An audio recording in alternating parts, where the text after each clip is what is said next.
네, 헬로우 차이나입니다. 하나금융투자 김호균 과장 연결하겠습니다. 안녕하세요. 네, 안녕하십니까? 네, 중국 주식시장 변동성 계속되고 있지만 신용장고 비율이 2%대로 내려와서 이제 변동성이 좀 잦아들 것이다. 이런 전망들이 오늘 우리 주식시장 증권가에서 좀 많이 보였습니다. 어제에 이어서 오늘도 특집 같은 느낌으로 또 새로운 순서를 준비를 해주셨는데요. 오늘은 어떤 이야기 들려주실 건가요? 네, 시작하기 앞서 한 말씀 드리면, 기존에 어제 말씀드렸던 것 마찬가지로 중국의 인민은행 총재가 이번에 얘기를 했습니다. 최근에 조정으로 인해서 레버리지가 많이 감소했고 실물 경제에는 타격이 없다라고 얘기했고요. 그거에서도 저도 동감하는 바고 그거에 따라 이제 투자 전략을 짜면 좋으실 것 같습니다. 어제는 이제 어떻게 보면은 중국 시장 분석에 대해서 첫 번째 시간을 좀 가졌고요. 중국 시장이 어떻게 흘러왔는지 그거에 대한 이야기를 진행했습니다. 예, 그리고 오늘은 중국의 투자 전략에 대해 얘기를 해볼 텐데요. 일단은 이제 중국의 거래소가 이제 3개가 있다고 말씀드렸죠. 이제 상해 거래소, 홍콩 거래소, 신청 거래소인데요. 일단은 보통 우리 투자자분들은 상해 거래소 종목, 특히 후광통 종목이라 하면 상해 거래 종목으로 이해를 하거든요. 상해 거래소 본토 종목을 주로 거래를 하실 겁니다. 근데 이제 앞으로 투자 전략을 할 때 있어서 이 포트폴리오 차원으로 봤을 때도 상해 거래소와 홍콩 거래소 종목을 함께 보면 좋을 것인데요.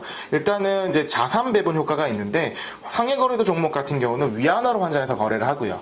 홍콩 거래소 종목은 홍콩 달러로 거래되는데 홍콩 달러는 달러 패그입니다. 그렇기 때문에 내가 중국 투자를 함으로써 중국과 미국 통화를 모두 투자를 할 수가 있고 G2의 통화를 모두 갖고 있다고 할 수 있겠죠. 그리고 또한 이제 상해와 홍콩 간의 이제 괴리율의 해소가 기대되는 측면인데요. 일단은 똑같은 종목이라 하더라도 상해와 홍콩 간의 괴리가 현재는 발생한 상황입니다. 흔히 말하는 AH 괴리율이라고 하는데요. 이는 뭐 여러 가지 이유가 있겠지만 후광통이 시행된 이후 외국인들이 이제 본토 거래를 하는 측면이 좀 많이 부각이 됐고 또 반면에 본토에서 상해 거래 통해서 홍콩 종목을 기존에 거래하지 못했던 외국인만 거래 가능했던 홍콩 주식을 거래할 수 있게 되었는데 이 제도적인 한계 때문에 외국인이 거래하는 것보다 본토 중국인이 홍콩 거래 종목 거래하는데 굉장히 이제 제약이 많았습니다.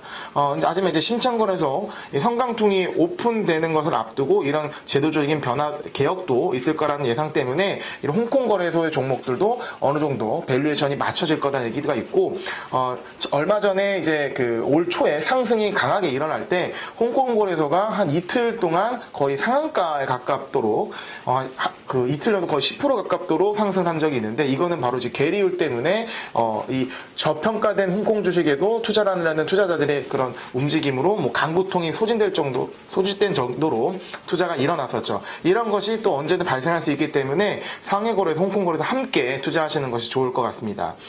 또한 이제 신청거래소 성강통 오픈을 준비하자라는 것인데요. 어떻게 보면은 지금은 좀 시장이 좀 안 좋았지만 얼마 전까지만 해도 시장의 주도는 우리나라는 코스닥, 미국 나스닥입니다. 마찬가지로 중국의 차스닥이라고 할 수 있는 이 창업판은 바로 신청거래소에 있는데요. 이 창업판 위주로 참신한 IT 기업 위주로 시장이 이제 이끌어져 왔는데. 어떻게 보면은 인터넷 플러스 업종이 주목을 받고 있는데 진정한 인터넷 플러스 업종은 신청거래소에 있다고 보셔도 괜찮을 겁니다. 그래서 신청거래소 종목의 업종 찾기를 잘 하셔야 될 것 같고 그리고 신청거래소가 그동안 부담이 있었던 거는 과열이 많이 됐다는 측면인데 그것도 이번에 조정으로 해서 하락이 왔기 때문에 좋은 선별 작업을 진행할 수 있는 시점이다라는 겁니다. 어떻게 보면은 상해와 홍콩 같은 경우는 기존에 헬로우 차이나나 아니면 다른 증권사를 통해서 많이 추천되었던 종목들, 그러니까 그런 기존 종목에 충실하는 게 좋을 것 같고요. 신청거래 종목은 코스닥을 거래하듯이 새로운 종목을 발굴하는 데 집중을 하시면 좋을 것 같습니다. 예, 그리고 이어서 중국 시장의 특징을 한번 살펴보겠는데요. 첫 번째는 이제 외국인 비중이 낮고 개인 투자자 비중이 상당히 높다는 것이 우리나라랑도 큰 차이고요. 이런 개인 투자자 비중이 높기 때문에 일어난 현상이 바로 높은 변동성입니다. 그만큼 쏠림 현상이 심하다는 거죠. 하락시 봤을 때 홍콩 같은 경우는 2~3% 조정이었는데 상해에는 이제 8%의 조정을 겪었죠.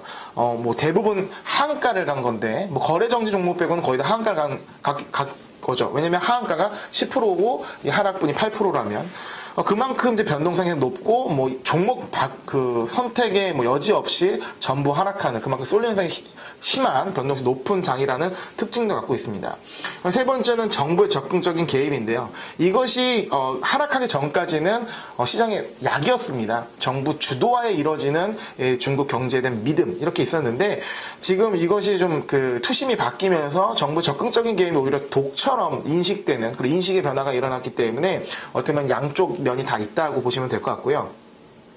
그리고 후광통 오픈 이후에 봤을 때 중국 시장은 뭘 사도 오르는 장이었습니다. 어떤 종목 선택에 대해서 큰 고민이 없이 좀 큰 종목들을 담아가면 수익이 나는 장이었는데요.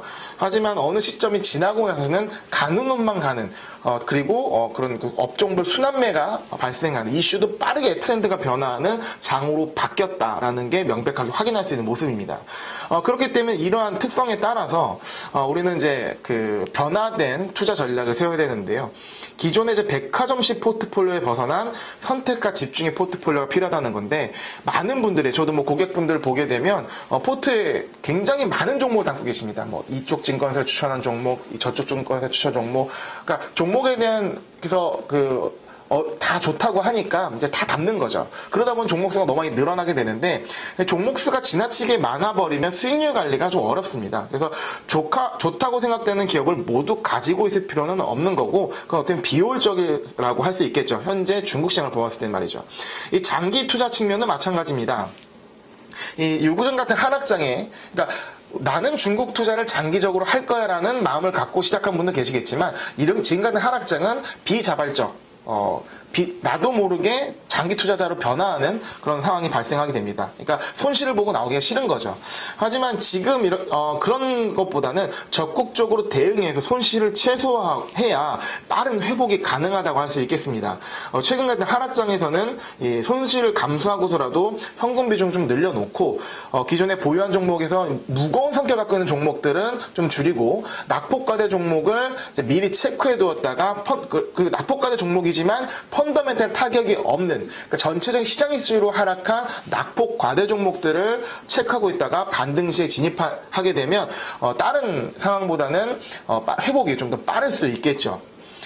그리고 또 조정시가 아니라도 현재 같은 조정시가 아니라도 중국 시장의 트렌드가 빠르게 변합니다. 우리나라의 뭐 테마주의 흐름을 넘어서서 굵직굵직한 이슈로 빠르게 전환이 되고 있는데 뭐 예를 들면 1대1로 국유기업, 인터넷 플러스 이렇게 그리고 항공 크게 넘어가는 굵직굵직한 이슈를 따라가는 트렌드 팔로잉하는 모습이 굉장히 중요합니다. 그래서 포트폴리오를 너무 방치하는 것보다는 유기적으로 흐름에 맞게 조정해주는 것도 좀 필요하다고 할 수 있겠습니다.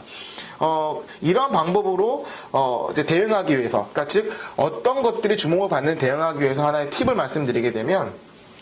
이 새로운 종목을 찾기보다는 기존 종목을 관심 종목화해서 현재 트렌드를 점검하는 방법인데요. 제가 얼마 전에도 방송에서 말씀드렸던 게 헬로차이나가 방송한 지 꽤 오래됐죠. 많은 그 증권사 직원분들이 좋은 종목도 추천해 주셨는데 그런 종목들을 쭉 한번 정리해가지고 관심 종목화했습니다. 화면을 보시게 되면 한 이제 그 100개 정도의 기업을 정리를 했는데요. 업종별로 정리를 했는데 예를 들면 이제 인터넷 플러스 업종을 묶고 전기 전력 1대1로 여행, 항공, 제약, 금융 이렇게 이제 업종별로 묶어서 보게 되면 특정 날에 어떤 업종, 어떤 테마군의 시장의 움직임을 눈으로 확인할 수 있습니다. 그러면 그거에 맞게 포트폴리오를 변화하고 트렌드에 따라가면 되는 거거든요. 이러한 이슈가 뭐 하루짜리 이슈가 아닐 거기 때문에 현재 지금 시장의 포인트를 봐가면서 조정하는 거고 어떻게 보면 시장의 이런 큰 트렌드들은 다 시장에 나왔다는 겁니다. 새로운 이슈가 나오는 게 아니라 나온 이슈 중에서 어떤 정책적 수혜로 주목을 받는 거를 따라가셔야 되고요. 수급이라는 것이 한정이 있기 때문에 전체 시장을 끌어올리는 것보다도 조목조목 그런 부분을 끌어올리는 거고요. 한 가지 또 말씀드리게 되면 뭐 지준율 인하나 금리 인하 같은 이제 금리적 수혜를 제공했을 때 전체 시장이 상승하는 부분도 있지만 특히 금융 섹터가 먼저 오른다. 시총이 높은 금융 섹터가 먼저 오른다는 그런 중국 정부의 그런 시각도 이해하시면 투자하시는데 좀 도움이 될 것 같습니다. 그렇기 때문에 이제 상해 종합을 볼 때 상해 종합이 얼마 올랐느냐 보는 것도 중요하지만 그걸 안으로 쪼개보시면 좀 더 좋거든요. 상해는 이제 상해 50, 상해 180, 상해 380, 상해 500으로 구분이 되는데 여기서 제일 중요한 게 상해 50과 상해 380입니다. 상해 50은 뭐 시가총액 비중이 높은 특히 이제 은행주 비중이 높은데요. 은행주나 금융주 위주의 종목으로 구성된 상위 50종목이라고 이해하시면 됩니다. 대형주고 금융주 위주다라고 이해하시면 좋고요. 상해 380은 우리가 많이 좋아하는 이제 블루칩 업종들이 있는 게 바로 상해 380입니다. 이제 다음 화면을 보게 되면 상해 종합이 이게 지난주 수요일 날의 화면 모습인데요. 상해 종합이 조금 약간 보합권에서 약밥으로 마감을 했습니다. 하지만 상해 50 같은 거는 거의 0.6% 정도 상승을 했고요. 그 반면에 상해 380은 1.6%가 하락을 했습니다. 이것은 시장 자체가 어떻게 보면 상해 50에 포커스 맞춰가지고 상승을 했다. 그러니까 상해 종합만 봤을 때는 보합이지만 실질적으로 상해 380 종목 갖고 있었던 투자자들은 이날 하락을 했겠죠. 그래서 어떠한 이 상해 50과 상해 380이 갈리는 모습을 보았을 때는 그냥 막연하게 상해 종합만 보면 대응하는 것보다는 이런 어떤 이슈에서 왜 갈렸는지라는 것도 파악하면서 보시게 되면 아무래도 투자에 좀 더 좋은 아이디어가 생기실 겁니다. 네, 시장을 좀 더 세부적으로 보면서 대응해보자라는 또 이야기를 해주시네요. 상해 50 하면 금융주 생각하고 상해 380 하면은 블루칩 이렇게 대형주 생각하면 될 것 같습니다. 그러면 우리가 뭐 정부 정책 얘기도 아까 좀 해주셨는데 이게 지금은 좀 독처럼 느껴지게 투자 심리가 그렇게 형성이 돼 있는데요. 정말 다각도로 많이 나왔던 이런 정부의 정책들이 부질없는 건 아니겠죠. 나중에 투자 심리가 회복되면 증시가 회복되는데 큰 도움을 줄 수 있다고 보십니까? 그리고 더불어서 전략 측면에서 이제 타이밍을 잡는 요령을 또 알려주시는 것 같네요, 과장님. 네, 이제 제일 중요한 게 저도 누님 말씀드린 투심이 중요합니다. 투심이 좋았을 때, 투심이 좋았을 때 정부의 그런 정책이 나왔으면 굉장히 시장이 뜨겁게 반응했을 겁니다. 하지만 투심이 안 좋기 때문에 그거를 약간 삐딱하게 보는 거죠. 마음이 바뀌어야 되는데, 마음이 바뀌기 위해서는 수급이 받쳐지면 시간이 흘러야 되고 수급이 받쳐줘야 됩니다. 그래서 어느 정도 이제 시간이 좀 필요할 것 같고요. 이러한 정부의 노력이 이제 빛을 발할 수 있다고 보고 저도 인민은행 총장의 얘기와 동감하는 게 어떻게 보면 레버리지가 많이 감소됐고 지금 어떻게 보면 시장에 충격은 있었지만 그런 것들을 떨구고 왔다 하기 때문에 나중에 생기는 더 큰 재앙을 막았다라는 것으로 보시고 실물 경제 침체가 없기 때문에 지금의 하락은 어느 정도 감내할 수준이다라고 자신 있게 얘기하는 것 같습니다. 외부에서 특히 외신에서 때리는 이제 중국 때리기가 너무 휘둘리지 마시고 우리가 중국 투자했을 때 어제도 말씀드렸지만 중국 투자했을 때 어떤 이유로 투자했는지 그것을 되돌아켜 보시고 너무 언론에 휘둘리지 않으셨으면 좋겠습니다. 그래서 이런 하락대일수록 냉정 시장 판단이 중요하겠죠. 예, 지금 이어서 말씀드릴 부분이 이제 중국 주식 거래 시의 해외 선물 활용법인데요. 제가 원래 이제 중국 주식을 이제 공부하기 전에 원래 해외 선물, 해외 글로벌 자산부터 제가 업계에서 활동을 했습니다. 그렇기 때문에 저는 중국 주식 투자를 하게 되면서 당연히 해외 선물 지수를 참고하면서 이제 거래를 했고 적극적으로 그걸 이용했었는데요. 그래서 저는 이제 이런 투자적인 대안으로 중국 투자할 때 도움을 받았는데 투자자 여러분들, 시청자분들도 이러한 거에 대해서 잘 모르시는 부분이기 때문에 관심이 많으실 겁니다. 하지만 이런 부분에서 뭐 이제 중국 투자 커뮤니티에 뭐 얘기를 하게 되면 막연한 이제 공포감이나 이런 걸 얘기하시면서 꺼려하시는데요. 저는 뭐 절대 이제 파생을 이용하시라는 게 아니고 보수적인 차원에서 방어하는 대응책을 말씀드리는 거니까요. 그렇게 이해하시면 좋을 것 같습니다. 일단은 이제 그냥 선물 지수만 보면서 매매 참고하는 방법인데요. 선물 같은 경우는 거래 시간이 현물 장보가 다릅니다. 그런 거래 시간이 다르기 때문에 특히 현물장이 안 이루어질 때 선물장이 있는 시간이 있거든요. 그러한 거래 시간을 차이를 이용해가지고 투자에 도움을 받을 수 있는 방법인데요. 준비된 화면은 이제 FTSE 차이나 A50 이제 선물의 30분봉 모습입니다. 차트를 보시게 되면 본장 시작 전에 이제 갭이 뜨죠. 이 본장은 중국장은 10시 반에 시작하는데 선물은 이제 10시에 시작을 하게 됩니다. 그러면 10시에 시작을 하는데 야간장 끝나고 시작할 때 차이가 몇 시간 정도 있기 때문에 그동안 시장에 발생한 움직임이 갭으로 나타나게 됩니다. 그리고 갭으로 나타나고 30분 동안 선물이 먼저 시작이 되는데요. 그러면서 전체적인 시장의 흐름, 지금 중국장이 시작되기 전에 전체적인 어떻게 시작될 것인가에 대한 예상을 해볼 수 있겠죠. 그 30분 동안에요. 그리고 갭의 움직임을 통해서. 그리고 또한 어떤 부분이 있냐면 우리나라 선물 같은 경우도 야간장이 있죠. 중국 선물도 야간장이 있습니다. 그러면 본장이 끝나고 미국 이슈가 터졌을 때 중국 시장이 어떻게 반응하는지를 보고 다음날 시장에 대응할 수도 있겠죠. 당장 그 시간에 중국 주식을 어떻게 하지는 못하지만 그런 머릿속에 이런 상황에다 전략이 세워지고 다음날 시장을 맞이한다면 그냥 아무 생각 없이 10시 반에 시장이 움직이는 것을 보는 것보다 훨씬 좋은 대응을 할 수 있을 거라고 생각이 됩니다. 네, 두 번째로는 해외 선물을 직접 이용해서 활용하는 방법인데요. 일단 그 앞서 해외 선물의 상품 정보를 간략히 말씀을 드리겠습니다. 일단은 외국인으로서 거래 가능한 중국 선물은 싱가포르 거래 상장된 FTX 차이나 A50과 홍콩 거래 상장된 항생지수 선물인데요. 실제 본토에 있는 CSI 300이라는 선물 지수는 외국인이 거래할 수가 없습니다. 그렇기 때문에 그 대안으로 이 두 가지 선물을 대표적으로 거래를 하는 거고요. 차이나 A50이라고 흔히 불리는 이 상해 A50 같은 경우는 기초자산 상해 A50 지수입니다. 상해 종합이 아닌 거라는 거 정확히 아셔야 되고요. 그리고 항생은 또 홍콩 지수라는 거, 그리고 거래소가 A50 같은 거는 싱가포르 거래소고 항생은 홍콩 거래 상장돼 있다는 점을 아시면 좋을 것 같고요. 그럼 이거를 거래하기 위해서 얼마가 필요하냐 했을 때 증거금은 A50 같은 건 200만 원 정도, 항생 같은 경우는 400만 원 정도 안 되는 가격으로 한 계약을 거래할 수가 있습니다. 제일 중요한 게 거래 시간입니다. 참고하기 좋은데요.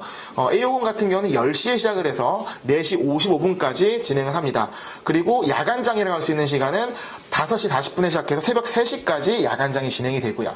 홍콩 항생지수 같은 경우는 10시 15분에 시작해서 1시까지 하고 점심시간 동안 1시간 휴장 이후에 2시부터 5시 15분까지 거래가 되고 다시 이 홍콩지수 야간장은 6시부터 밤 12시 45분까지 A50보다 좀 더 짧은 시간 동안 거래가 됩니다. 거래 통화는 A50 같은 경우는 홍콩 위안화가 아닌 달러로 거래가 되고요. 항생지수는 홍콩 달러로 거래가 됩니다. 이런 이 선물의 보수적인 활용법부터 말씀드리면 일단은 보유 주식, 중국 주식을 갖고 있는데 이게 하락이 예상되거나 불안할 때 그럴 때는 이제 선물 지수를 매도를 하면서 방어를 할 수가 있겠죠. 그러니까 요번에 하락 말고 최근에 이제 3주 동안 고점을 5,100을 찍고 하락했을 때 너무 고점이 와서 과열되는 거 아닌가 불안감이 있을 때 그 수익이 난 일부를 매도 해지를 한다면 어떻게 보면 그 상황을 좀 더 여유롭게 헤쳐나올 수 있었을 겁니다. 또 뭐 적극적인 활용 방법도 있는데요. 적극적으로 이제 매도 엣지가 아닌 매수로도 전략으로 갈 수가 있는 겁니다. 특히 이제 중국 지수가 많이 하락하게 되면 특히 금요일 날에 낙폭이 크게 되면 중국 정부가 주말에 부양책을 많이 내놓죠. 그러한 포인트로 금요일날 많이 하락할 때 이제 선물을 들어가면서 이제 그런 월요일날 갭에 청산하는 전략으로 적극적인 활용 방법도 있습니다. 하지만 이것이 100% 해지 효과가 어렵기 때문에 내가 보유한 종목이 상위 380 종목이라면 상위 50 종목 해지가 어렵다는 점도 참고하시면 좋을 것 같습니다. 네, 알겠습니다. 과장님 잘 들었습니다. 네, 감사합니다. 네, 헬로우 차이나였고요. 마켓 이마 기장 이어집니다.